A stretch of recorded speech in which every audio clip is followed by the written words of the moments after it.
Assalamualaikum. Apa kabar teman-teman? Kita lanjut lagi ya.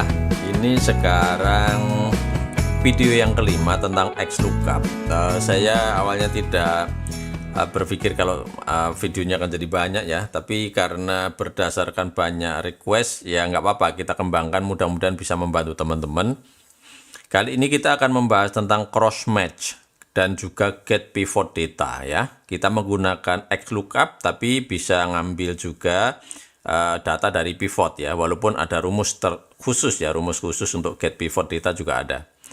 Kita lanjut ya, spreadsheetnya di sini. Jadi kita sudah membahas tentang mengambil data kanan dan kiri, kemudian menambah pesan dan seterusnya, wildcard, kemudian nearest match.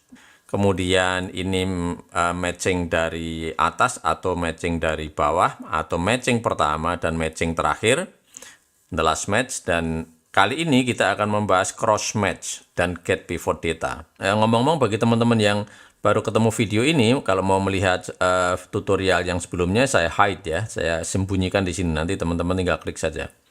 Saya sudah membuat sheet di sini namanya cross match. Sengaja saya sudah membuat format seperti ini biar menghemat waktu, karena pada dasarnya ini saya hanya mengcopy data aja dari sini ya, nanti data yang akan kita gunakan untuk latihan. Kemudian ini adalah data validasi atau validation, itu juga sudah ada tutorialnya, nanti teman-teman tinggal mengikuti video sebelumnya, ini juga demikian gitu ya. Setelah ini nanti kita akan membahas yang di sebelah sini. Ini pivot ini dari data yang sebelah ini, kemudian terus coba kita nanti mengambil data yang ada di dalam pivot ini.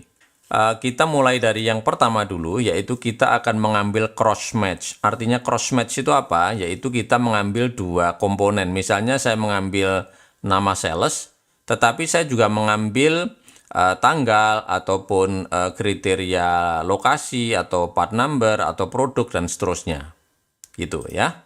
Coba kita bikin rumusnya di sini ya. Ini sama dengan XLOOKUP, ini sudah nongol di sini ya.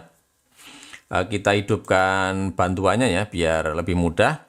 Saya akan mencari kriterianya yang ini ya, di sini koma, lookup range-nya di mana? Mencarinya di mana? Di sini ya. Oke, saya hilangkan barisnya biar ke bawah ya. Kemudian koma, berarti hasil yang diinginkan apa nih? Nah, karena ini cross match, maka saya bisa membuat XLOOKUP lagi. Gini, XLOOKUP lagi. Jadi lookup dalam lookup itu ya, dengan mematchingkan kriteria yang kedua yaitu ini, koma, lookup range-nya dari sini ya, dari sini misalkan sampai ke sana, karena ini nanti juga kita select.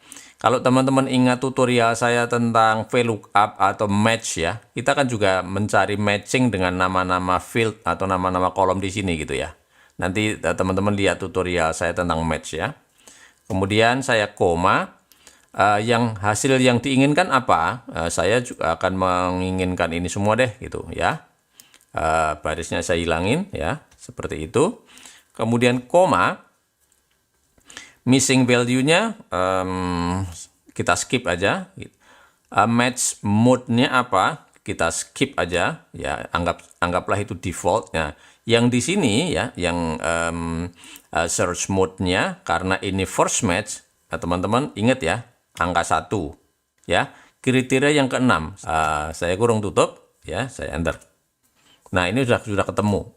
Artinya apa? Ini Jardine itu 108 karena saya memilih part number. Kalau saya memilih misalnya produk, nah ini akan muncul pensil gitu teman-teman. Artinya dia mencari nama di sini, kemudian matching yang kedua adalah field atau kolom-kolom yang ada di sini. Tergantung teman-teman memilih yang mana gitu. Oh, ini biar ada keterangannya mungkin gini ya. Misalkan ini kita gabung dengan sales, digabung lagi dengan, nah gini digabung sama ini gitu. Ini sebenarnya cuma menggabung tag teman-teman ya. Saya punya tutorial video tentang teks ya. Nanti teman-teman lihat gitu. Nah, dengan begini kan lebih informatif ya. Jadi Jardine Sales Product. Kemudian kalau ini saya ganti part number, jadi Jardine Sales part number gitu. Atau misalkan tanggal, boleh juga. Date-nya mana nih? Date. Oh, di sini ya. Jadi Jardine Sales date-nya pertama jualan berarti tanggal 9 Februari. Tanggal 9 Februari 2019. Bener ya? Nah, kalau last match ya, ini coba saya lock ini ya. Ini saya lock biar saya nanti bisa copy. Ini saya lock juga dan ini juga saya lock. Kemudian saya enter, kemudian saya mau Ctrl C, kemudian saya taruh di sini, saya kontrol formula only coba ya. Nah, seperti ini. Tetapi ini kan masih sama-sama first match ya. Coba kalau kita cek last match-nya. Oke, berarti tinggal yang keenam, elemen keenam teman-teman ya, ingat ya. Ya, kita taruh di sini. Kenapa? Karena yang kita urutkan itu kan XLOOKUP-nya yang ini. Ya, XLOOKUP yang pertama. Jadi kita tidak mencari last record ataupun first record dari yang lookup yang kedua, tetapi yang pertama. Jadi mestinya ini koma, berarti kita hitung ya, 1, 2, ya, 3, ini baru 4, kemudian 5, 6, ya, min 1. Coba kita lihat ya. Nah, 1032. Jardine 1032. Nah, ini benar gitu. Nah, terus yang ini tadi kenapa? Ya, ini karena defaultnya itu dari atas ya, walaupun formulanya seperti ini dia tetap ngitung teman-teman ya. Nah, ini mestinya ini kita hilangkan begini, kemudian kita di sini ya. 1, gini ya. Nah, gini. Ya, tetap dia dari atas, ini dari bawah. Jadi cuman seperti itu teman-teman. Kemudian yang berikutnya adalah yang di sini teman-teman. Ini pivot table ya. Saya tidak membahas cara membuat pivot table karena ini juga sudah kita bahas di topik sebelumnya. Pivot table ini kan selalu berubah dinamis, bisa penambahan data ataupun fieldnya susunannya berubah. Ini jadi posisinya bisa berubah-ubah. Nah, bagaimana agar kita bisa mengambil data dari situasi yang sering berubah tetapi datanya tetap benar gitu ya. Kita juga akan menggunakan cara cross match ya. Begini sama begini ya. Kita tulis di sini ya, misalkan ini XLOOKUP. Kemudian saya mau mengambil misalnya nanti salesnya ini. Kemudian searchingnya di mana? Searchingnya adalah di sini ya, sampai ke bawah sini. Atau kalau nanti ada penambahan data, kita hilangkan gini juga boleh ya. Kemudian koma. Berikutnya ini adalah XLOOKUP yang kedua. Datanya ini ya. Kemudian koma. Mengambilnya dari mana? Misalnya saya mau mengambil dari sini teman-teman, dari sini sampai ke sana ya. Oke. Saya koma lagi.